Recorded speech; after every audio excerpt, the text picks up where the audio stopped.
Hello po mga kababayan. So dito ulit tayo sa ating masayang channel, Love Trip Ngani.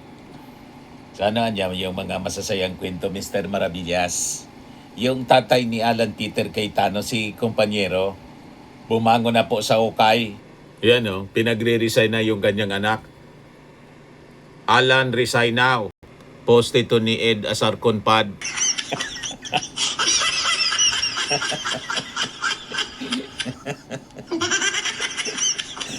Hindi na makatiis mga kababayan si dating senador, kumpanyero, Cayetano. Bumangon na sa ukay para manawagan sa kanyang anak na mag-resign na. Now na.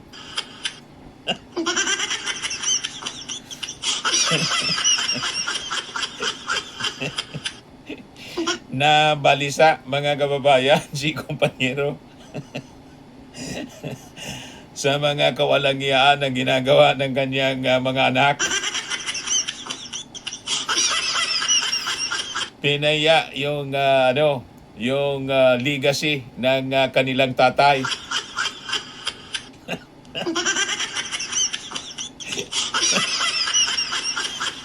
Yung kanyang anak mga kababayan na si Alan Cayetano, nag-transform na po. Nagpalit na po ng apelyido. Hindi na po Cayetano. Naging Cayetoko na po. Kasama si Marcoleta.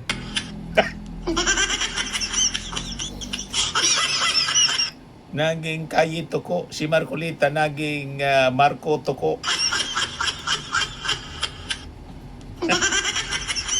Parehas nag-transform na Toko.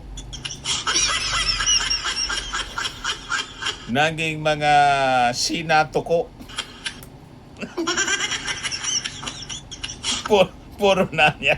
Mr. Maravillas naging toko.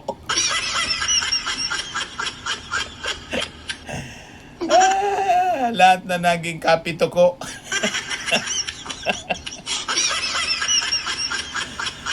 Ay, nako.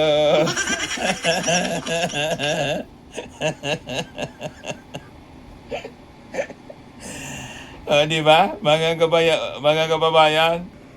Sabi ni Nilo Nalapo Agas, mahal ang tuko, binibenta sa ibang bansa. Magkano kaya ang dalawang tuko?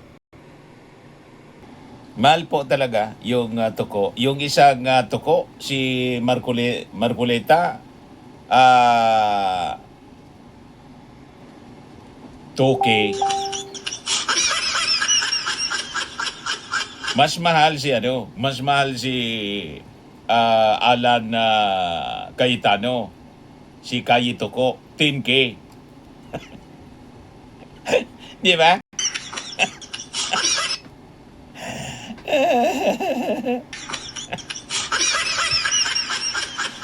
Hindi man na niya nangyari yung 2K at 10K ng dalawa.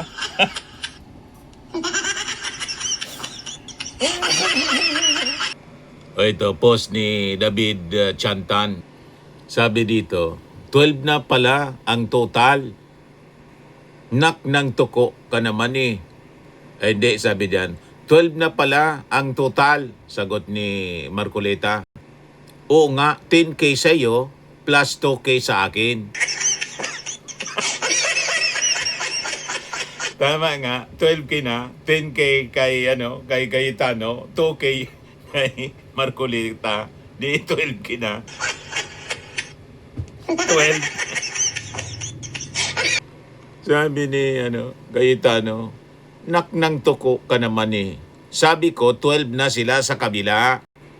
Sabi ni Marcoleta, okay. Hihihi. Marami pa naman tayong maleta. Sino gusto mo isunod?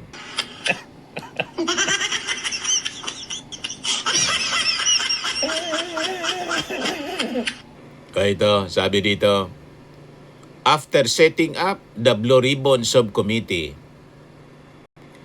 we investigated ourselves and found we were innocent. 13 Hodas.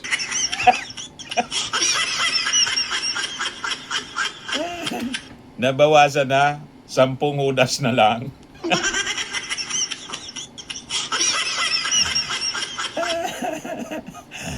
Yung isa na hudas pugante, yung isa nakakulong na. Yung isang hudas, hinudas sila. Lumipat na mga kababayan sa new majority.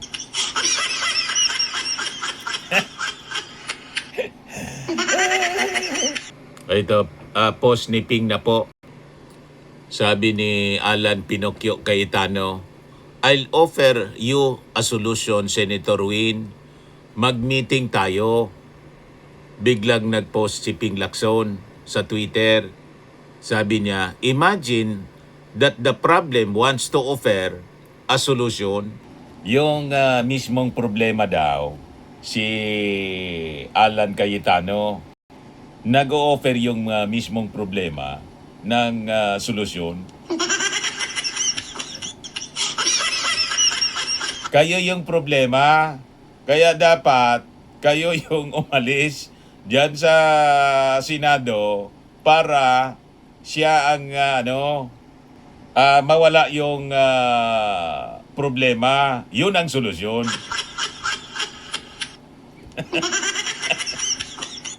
Kayo yung problema eh.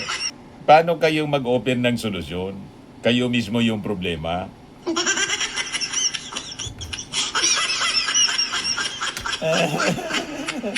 Kaya sabi ni Ping, imagine na niya, yung problema, siyang nag-open ng solusyon.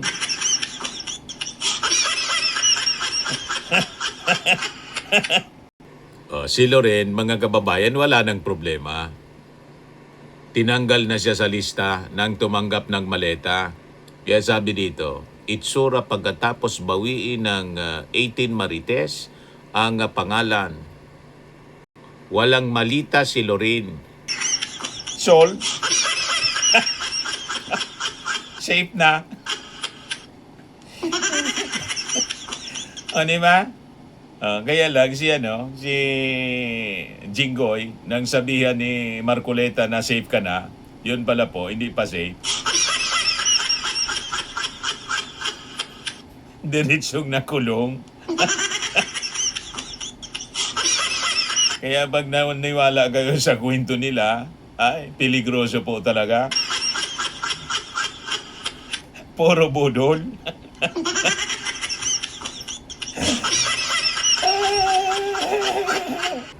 Nag-react na si Cara David na piko na. Hindi po kami bayaran. Inakusa kasing bayaran ni Marcoleta yung mga taga-media. Hindi po kami bayaran. Gusto mo yata iwis na kita eh. Nakakaperwisyo ka na eh. Puro paninira yung lumalabas sa bibig mo eh. Yan post ni Memeng Malupit. Nako, Miss Cara, isama mo na sa wish mo tong si Marcobeta. Delikado. Pag sinama ka sa wish ni Cara David. Di ba? Ito si Ping Lacson. Sabi ni Ping Lacson, When you are strong on the law, pound the law. When you are strong on the facts, pound the facts. When you are weak on boss, mag-Facebook live ka na lang. Puro Facebook live na lang mga kababayan si Kayito ko.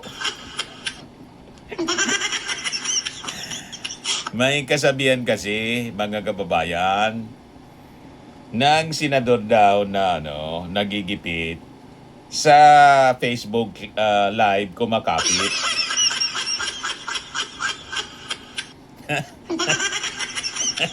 Gipit na sa posisyon niya. Kaya sa Facebook live na lang kumakapit. Diba, mga kababayan? Kasi pag pumunta siya doon sa sesyon ng Senado, ika-count yung presence niya bilang attendance. Ayun, maagaw ng tuluyan yung kanyang posisyon bilang Senate President. Kaya sa Facebook live na lang siya kumakapit.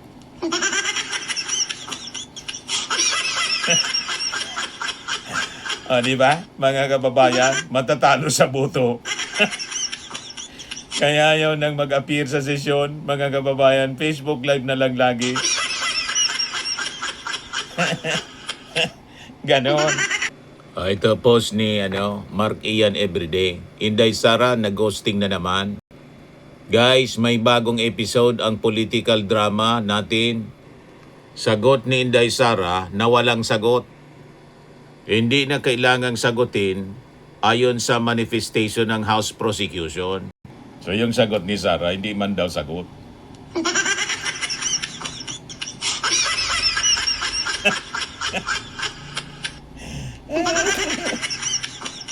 May ganon, sagot na hindi sagot. Di ba, mga kababayan? Ito yung statement ni Raffy Tulfo kanina sa Blue Ribbon hearing. Sabi dyan, Raffy Tulfo scores Cayetano Black for coaching 18 bagmen. Warns versus scripture quoting devil. Diretso na pong tinombok ni Raffy Tulfo si Cayetano na demonyo.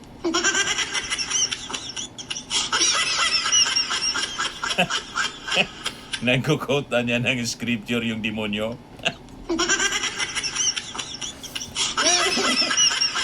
Tinumbok ng diretso, mga kababayan.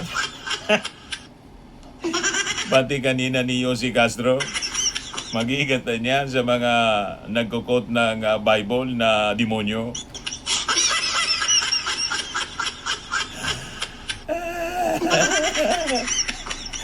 Diba?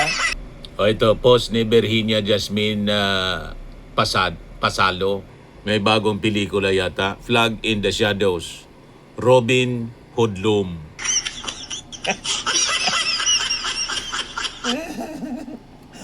Yan ang pelikula, mga kababayan, na bago. Tunay na buhay.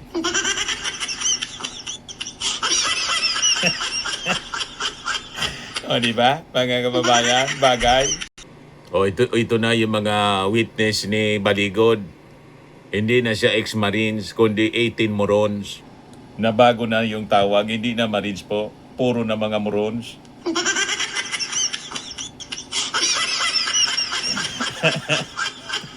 Diba? Mga kababayan, yun ang mas bagay na bansag.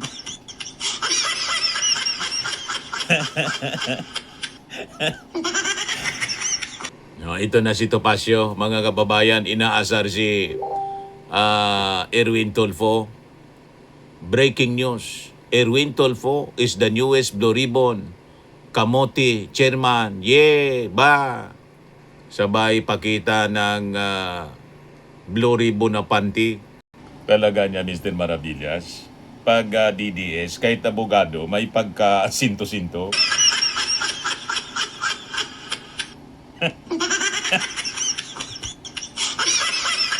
Abogado ka, mag-display ka ng ganun kung di ka sinto-sinto.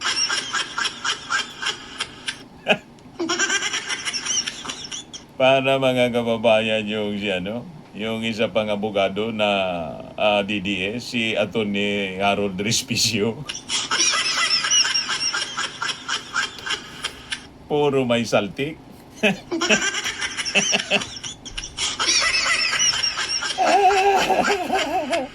Ito post ni Asher Blind. Sabi niya, DDC headlines, just in. Tatay D, natulog lang, nabigyan pa ng maleta. Diba? Nadamay pati si Digong sa maleta.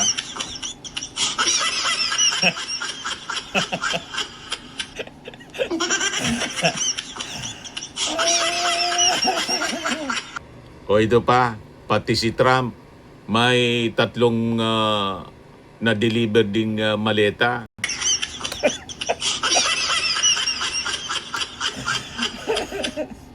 Nadamay, pati si Trump, mga kababayan, malamang paniwalaan din ng DDS.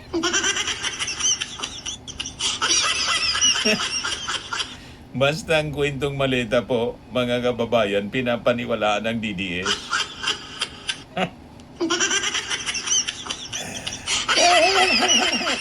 Kumampi na kasi sa ating Pangulong Bongbong Marcos, barkada si Trump. Kaya may maleta na rin.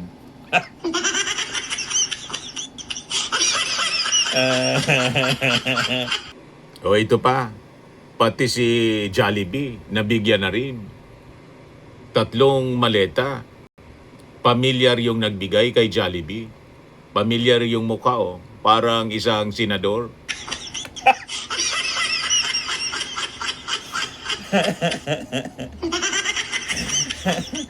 Pati pala si Jollibee, nabigyan na ng maleta. O ito, may chat kay Pia Cayetano. May nangungumusta. Baka kasi magtampo. Kumusta na po kayo, Ma'am Pia? Sana po si Peter. Kukunin ko po sana yung 10K. Post ito ni Antonio Katagi Aloro Jr. Sabi, ayaw mag-reply. Naniningil na po. Nag-message kay nangumusta kay Pia ng 10K ni Alan Peter Cayetano. Ayaw mag-reply.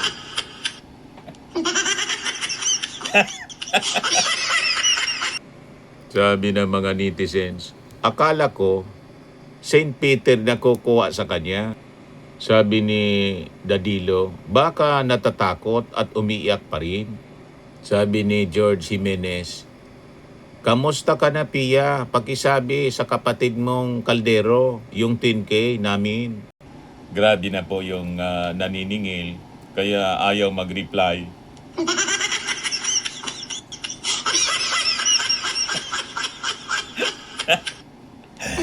Di ba, mga kababayan?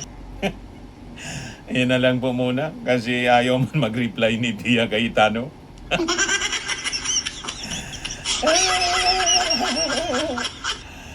Anyway, mga kababayan, kung napasaya po kayo sa ating episode ngayon dito sa Laugh Trip nga ni, click subscribe po ninyo. And share ninyo sa inyong mga kakilala at kaibigan para naman po mabawasan yung stress sa daming problema sa Senado. Bye-bye po, mga kababayan.